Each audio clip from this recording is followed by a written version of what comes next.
Oo na, ako na ang mali. Ako na ang nagkamali. Kasi ganyan ka naman palagi. Ano pa ba yung sasabihin ko? Ano pa ba yung ipapaliwanag ko? Kung sa mga mata mo, puro na lang pagkakamali ko. Ang madalas na nakikita mo. Kaya paano pa nga ba ako magpapaliwanag sa'yo? Kung sa bawat pagpapaliwanag ko ay di mo pinapakinggan ito, paulit-ulit na lang na ganito. Paulit-ulit na lang tayo. Parang wala na akong ginawang tama sa relasyong ito. Kasi lahat na lang ay aking kasalanan. Na kahit ginawa ko naman lahat para sa'yo, ay parang mali pa rin ako sa paningin mo. Kailan pa kaya ako magiging tama para sa'yo?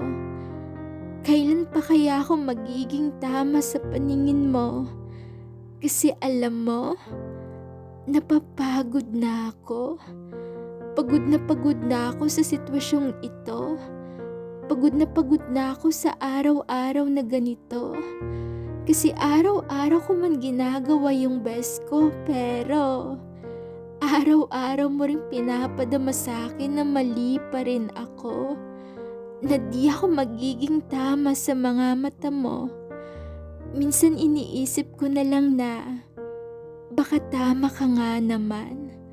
Wala talaga akong ginawang tama kasi sa totoo lang, nakakawala ng kumpiyansa sa sarili. Bakit ba kasi ako pa yung pinili kung di mo naman kayang pakinggan ang aking sinasabi? Ba't ba kasi minahal mo pa yung isang tulad ko? Kung mali lang naman palagi ako sa paningin mo.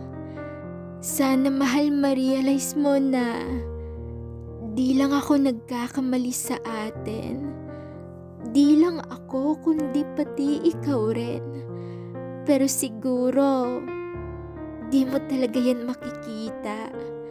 Kasi ano pa nga ba yung aking magagawa? Tama ka, di ba? Palagi kang tama. At ako? Ano pa ba yung ine-expect ko? Kundi mali ako. Oo na. Ako na ang mali. Ako na ang nagkamali. Kasi ganyan ka naman palagi. Ganyan ka naman palagi, lahat na lang na nakikita mo ay ang pagkakamali ko. Habang di mo iniisip na may pagkakamali ka rin at nagkakamali ka rin.